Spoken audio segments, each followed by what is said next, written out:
Geliefdes, ons gaan nou vanoggend in die Nuwe Testament kyk. Ons kyk na 1 Korintiërs.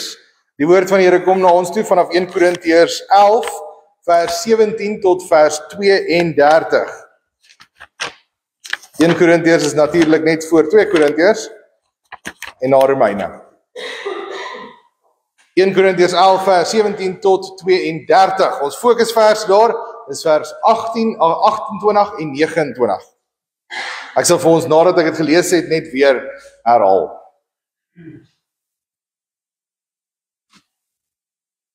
Nadat ek besig is met voorskrifte gee, daar is dinge wat ek nie prysenswaardig vind nie. Dit is dat julle samekoms eerder kwaad doen as goed. Wat my veral hinder is dat daar, soos ek hoor, verdeeldheid onder julle is wanneer julle as gemeente saamkom. En gedeeltelik glo ek dit. Daar moet trouens partyskappe onder julle wees, sodat dit bekend kan word wie van julle die toets kan deurstaan. As julle dan as gemeente saamkom, is dit nie meer die nagmaal van die Here wat julle vier nie. Want by die gemeenskaplike maaltye eet elkeen gou sy eie eetgoed, met die gevolg dat party honger bly en ander te veel drink. Het julle dan nie huise waar julle kan eet en drink nie? Of het julle nie eerbied vir die gemeente van God nie, en wil julle die armes verneder? Wat moet ek vir julle sê? Moet ek julle prys? Beslis prys ek julle nie. Ek het van die Here ontvang wat ek ook aan julle oorgelewer het. Die Here Jesus het in die nag waarin hy oorgelewer is, brood geneem, en nadat hy God daarvoor gedank het, het hy dit gebreek en gesê, dit is my liggaam, dit is vir julle. Gebruik dit tot my gedagtenis. Net so ook het hy na die maaltyd die beker geneem en gesê, hierdie beker is die nuwe verbond wat deur my bloed beseël is. Gebruik dit elke keer as julle daaruit drink tot my gedagtenis. Elke keer as julle van hierdie brood eet en uit die beker drink, verkondig julle die dood van die Here totdat hy kom. Elkeen wat op 'n onpaste wyse van die brood eet of uit die beker van die Here drink, sal skuldig wees aan sonde teen die liggaam en die bloed van die Here. Maar elkeen moet eers homself ondersoek voor hy van die brood eet en uit die beker drink. Want hy wat eet en drink sonder om te besef dat dit die liggaam van die Here is, bring daardeur 'n oordeel oor homself. Daarom is daar baie swakkes en sieklikes onder julle en sterf daar baie van julle. As ons onsself vooraf reg ondersoek het, sou ons nie onder die oordeel gekom het nie. Maar nou word ons deur die Here geoordeel en getuigtig, sodat ons nie saam met die wêreld veroordeel sal word nie. Daarom, my broers, susters word ingesluit. As julle saamkom om die nagmaal te vier, wag vir mekaar. As een van julle honger is, moet hy liewers by die huis eet, sodat julle nie 'n oordeel oor julle bring as julle by mekaar kom nie. Die ander sake sal ek reël wanneer ek daar kom. Ons lees net tot daar. Ons fokusvers vers 28 en 29. Maar elkeen moet eers homself ondersoek voor hy van die brood eet en uit die beker drink.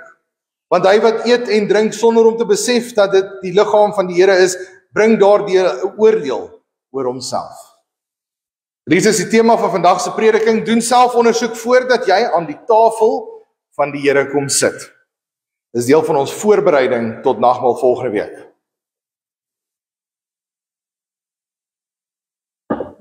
Geliefdes, iets wat nie in die preek genoem word nie, maar wat ook nodig is om net duidelik te stel.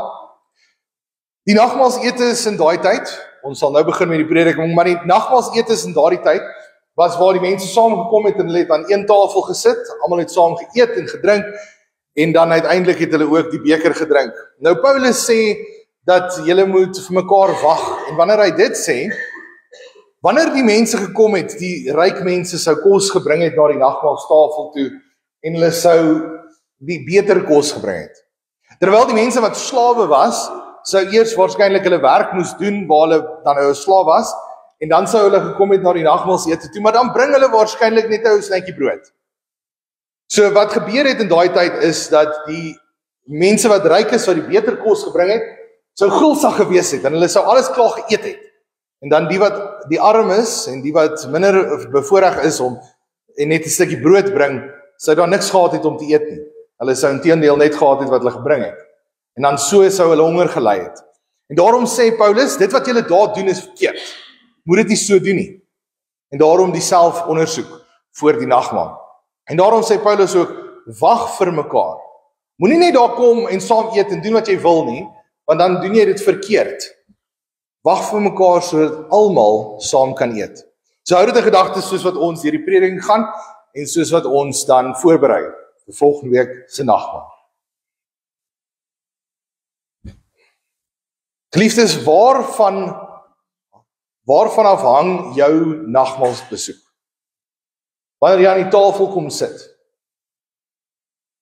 waarvan af hang dit?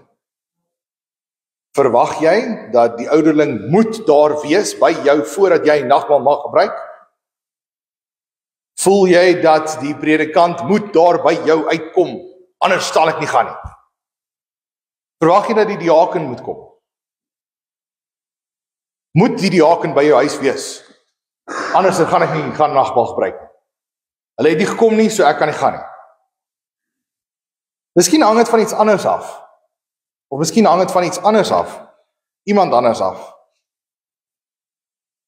Verwag jy 'n spesiale uitnodiging? Wil jy hê die kerkraad moet jou by die naam uitnooi na die nagmaaltafel toe? Wat is jou verwagting? Miskien hang dit weer eens van iets anders of iemand anders af. Dalk iemand soos jouself. Hang dit nie van jou af, met die voorbereiding wat jy ook doen, voor die nagmaal, om by die nagmaaltafel te kom sit nie? Is dit die werk van die predikant, die ouderlinge, die diakens, om jou voor te berei vir nagmaal, die week voor nagmaal? Geliefdes, besef dat ons sê nie met dit dat die dienswerk van die predikant, ouderling en diaken nie nodig is voor nagmaal nie. Dit is steeds nodig, dit is steeds deel van die dienswerk. Maar dit is nie waarvan af my eie, elkeen van ons se eie koms na die nagmaaltafel toe afhang nie. So al was die predikant nie daar nie, en al was die ouderlinge nie daar nie, en selfs het die diakens bietjie vasgedraai, moet ek nog steeds self ondersoek doen, voordat ek kom na die nagmaaltafel toe. En dit is presies in die teks waarvan Paulus praat, en hy vermaan die gemeente om self ondersoek te doen. Hoekom gaan ek na die nagmaaltafel toe? Wat kry ek daaruit? Moet ek nou self ondersoek doen? Moet iemand anders dit vir my doen? Moet ek 'n tender uitsit, laat iemand dit kom doen? Hierdie teks is 'n dringende oproep vir elke persoon om eervol selfondersoek te doen. Paulus se hart is vol kommer, want die gemeente in Korinte het die betekenis en die heiligheid van nagmaal verontagsaam. Die nagmaal dien nie meer die doel nie. Hulle doen net wat hulle wil, soos ek vroeër gesê het. Hulle het die nagmaal as 'n gewone byeenkoms gesien van die gemeente. As ons dit baie vinnig na vandag se konteks toe kan vat, sou ons sê, ag, dis nagmaal. Hoekom moet ek voorberei? Wat moet ek nou eintlik voorberei? Bietjie bid. Dit is maar iets soos wanneer ons saamkom by 'n burgeraand of wanneer ons 'n potjie kos aand het. Dis maar net nog iets op die kerkkalender. En wanneer ons daardie gesindheid het, soos wat die teks vir ons sê, eet en drink ons 'n oordeel oor onsself. Want dit is nie waaroor die nagmaal gaan nie. Die nagmaal is 'n heilige maaltyd. Dit is 'n heilige sakrament wat ons gebruik ter herdenking van die dood van ons Here Jesus totdat hy weer kom. Die gemeente van Korinte het vergeet dat die nagmaal is meer as net 'n simbool. Hulle het vergeet dat dit wat daar gebeur is iets heiligs. Want dit is 'n lewendige herinnering aan Christus. Soos wat die teks ook sê, die teken van die nuwe verbond wat hy met ons beseël het. Paulus herinner hulle daaraan hoe belangrik selfondersoek is, sodat ons uiteindelik tot die nagmaaltafel toe kan kom met 'n suiwer hart, 'n opregte gees en 'n skoon gewete. En so kom ontmoet ons die Here by die nagmaalstafel. Met 'n skoon hart, suiwer hart, 'n opregte gees en 'n skoon gewete. Ons lees ook in Matteus waar hy sê vir ons, dat as jy op pad is na die tempel toe om offers te bring, en jy weet jou broer het iets teen jou, laat staan jou offer en gaan dan, en herstel dit. En kom bring dan jou offer. So daar is iets van, ek moet myself en my dade oordink, introspeksie doen. Want in ons samelewing gebeur dit so maklik dat ons iemand anders blameer. Nee, die dominee was nie by my nie, die ouderlinge was nie by my. Maar wat van jou eie selfondersoek? Het jy dit gedoen? Het ons dit gedoen? Hierdie is nie net bloot 'n boodskap en 'n waarskuwing teen gemaksigtigheid nie, en geestelike gemaksigtigheid nie, maar 'n daadwerklike oproep en uitnodiging om daadwerklik diep verhouding met God te hê. Selfondersoek help ons om ons tekortkominge te herken, ons sonde te sien en dit uit te wys, te bely, dit te doen voor God die Vader, in die naam van Christus, onder leiding van die Heilige Gees. Want dit is die Heilige Gees wat ons roep om hierdie gebed en hierdie gesprek met God te hê voor nagmaal. Geliefdes, ons het nou 'n hele 7 weekse reeks gehad oor gebed. 7 weke. Dis hoe baie mense kan sê oor gebed. So gebed moet ons gebruik om ons sondes te bely voor God. Die Heilige Gees sal ons lei sodat ons kan sien waar daar skeiding is tussen ons en die Here. In die samelewing van vandag waar ons maklik ander dinge of ander mense blameer, kry ons maklik die gesindheid om te sê, maar ek is mos okay. Ek het niks verkeerd gedoen nie. En die Heilige Gees kom wys vir ons, maar ons is nie regtig so okay nie. Want daar is dinge wat skeiding maak tussen ons en die Here. Of dit nou heimlike sondes is, waarvan niemand weet nie. Mense moet dit net nie weet nie, net nie hoor nie. Heimlike sondes, miskien is dit openbaarlike sondes, wat almal sien en almal van weet. Dinge wat skeiding maak tussen ons en God. Maar wat beteken selfondersoek en hoe help die Heilige Gees ons daarmee? In 1 Korintiërs 11 vers 28 wys dit nie net na 'n introspeksie nie, maar dit wys op 'n deeglike toetsing. Die Griekse woord wat gebruik word, beteken om iets deeglik te ondersoek. As ons navorsing doen, gaan ons nie net 2 bronne lees en sê, daar sal dit ek nou genoeg inligting. Ons gaan nie net 1 bladsy of 1 psalm lees in die skrif en sê, nou het ek die hele inhoud van die skrif nie. Ons gaan in besonderhede kyk, soos die Engels sê, die detail. Ons gaan daadwerklik kyk wat gesê word, wat gedoen word. En dis hoe ons ook self ondersoek moet doen. Deeglike toetsing, om uiteindelik die egtheid en die suiwerheid te toets.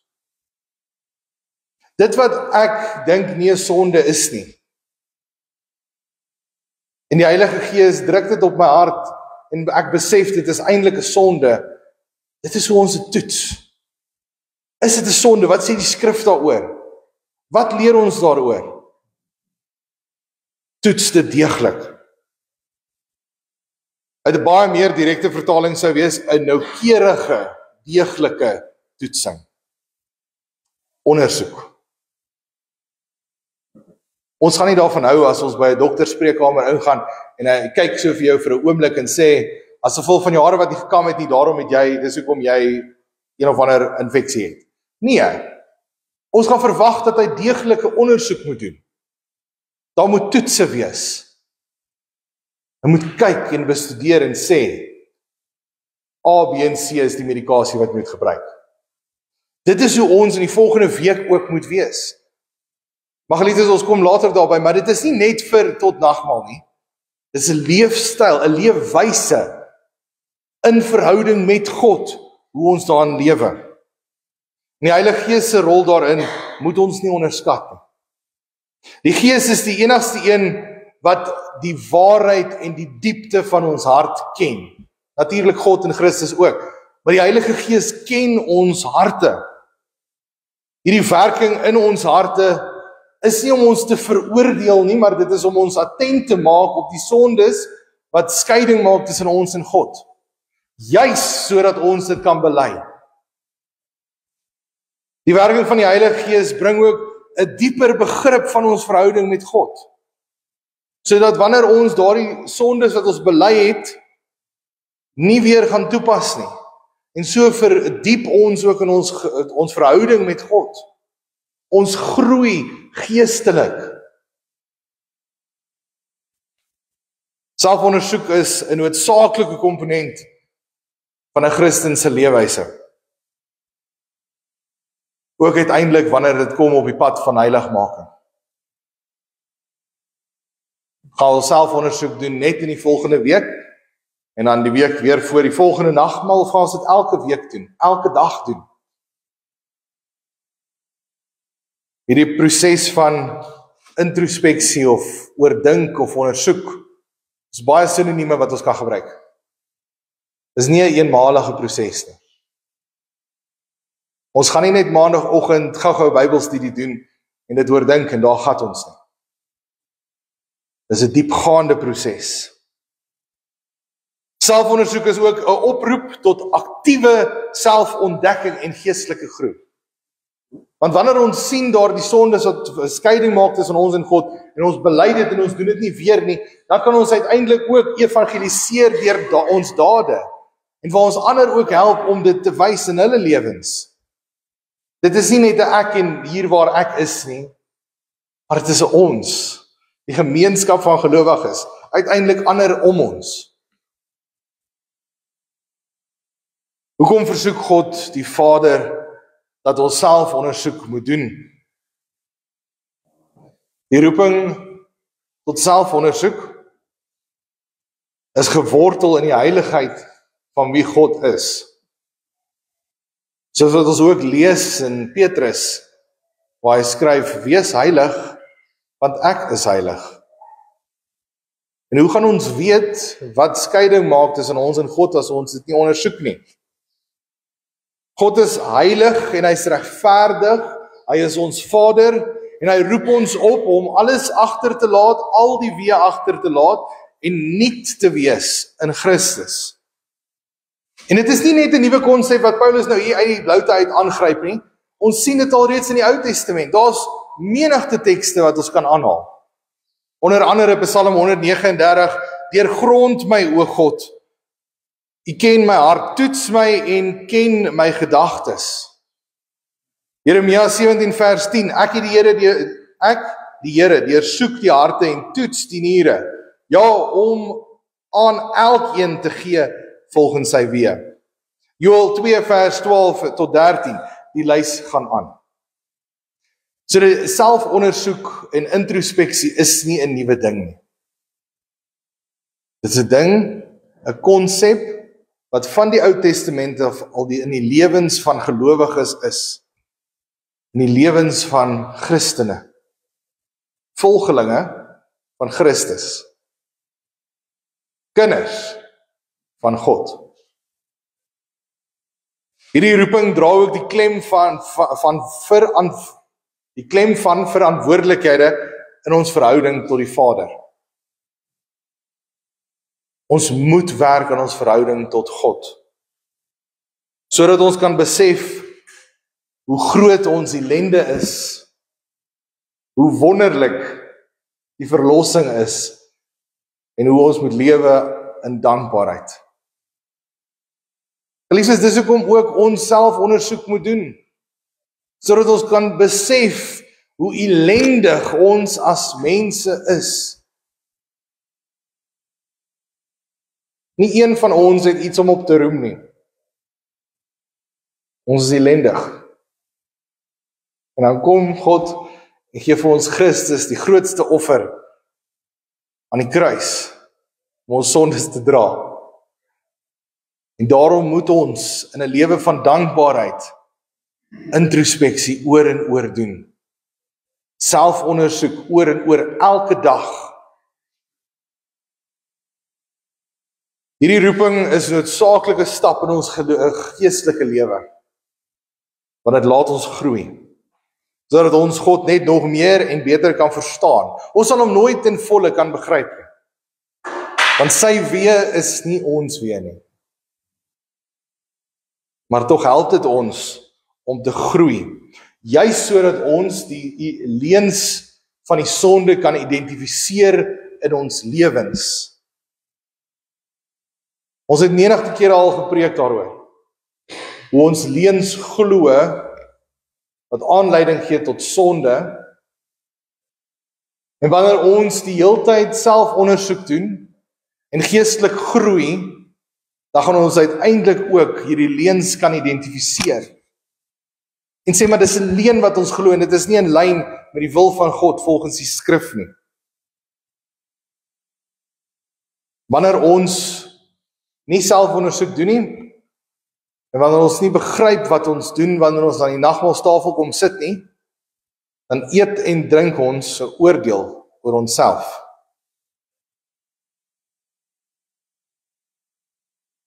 Ons eet en drink 'n oordeel oor onsself. In 1 Korintiërs 11 vers 29 beklemtoon dit, dat dit is 'n ernstige saak, en dis hoekom Paulus dit ook noem. Wat presies hierdie oordeel is, handel spesifiek rondom die afmaak van die nagmaal. Daar is ander interpretasies ook daarvan, maar die mees aanvaarbaarste een is die afmaak van die nagmaal. Dis oukei om dit net te sien as nog 'n geleentheid. En dit is inderdaad nie wat dit is nie. En die taalgebruik in die oorspronklike taal dui daarop dat Paulus redelik ernstig is hieroor.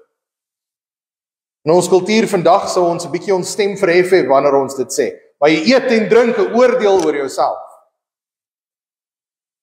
Die Here tug so ook die wat hy liefhet, sodat hulle nie word soos die wêreld nie. Hierdie waarskuwing is nie bedoel om ons bang te maak dat ons nou in 'n hoekie moet gaan sit en sê, o, ek is so bang, en nou eet en drink ek 'n oordeel oor myself. Dit is nie wat die bedoeling daarvan is nie. Hierdie waarskuwing is nie bedoel om bang te maak nie, maar om bewus te maak van die erns van die nagmaal. Ek herhaal, wanneer ons lees dat ons eet en drink 'n oordeel oor onsself, is dit nie om ons bang te maak nie, maar dit is om ons attent te maak. Dis wanneer ons op 'n dokument iets met 'n glimpens highlight. Jou aandag moet daarop gefestig wees. Waarop moet dit gefestig wees? Christus, sy dood en sy lyding, sy opstanding, ons redding, die ewige lewe. Christus het die volle las van ons oordeel gedra en op hom gesit, aan die kruis. Elkeen van ons. Deur sy lyding en dood het hy die straf van ons sondes gedra, sodat ons met vrymoedigheid tot die tafel kan kom. Maar ons moet selfondersoek doen, uit dankbaarheid uit. Christus, hoe lyk selfondersoek?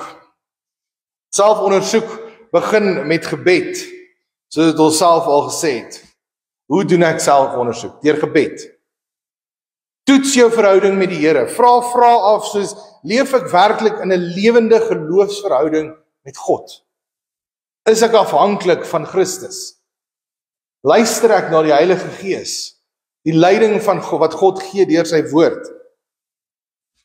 Ondersoek jou hart. Kyk na wat se gewoontes sondes doen ons, en bely dit. Bely dit voor God.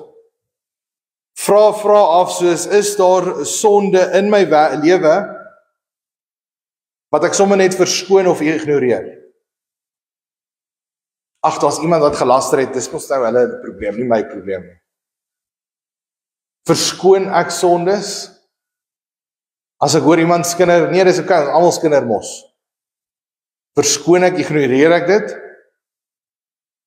Die volgende ding wat ons kan doen, is om daadwerklik na te dink oor ons verhoudings met ander om ons. Is ons versoen met ander? Is al vyandskap tussen ons en 'n ander? Is al kwade gevoelens? Ek herhaal weer die woorde van Matteus 5 vers 23 tot 24.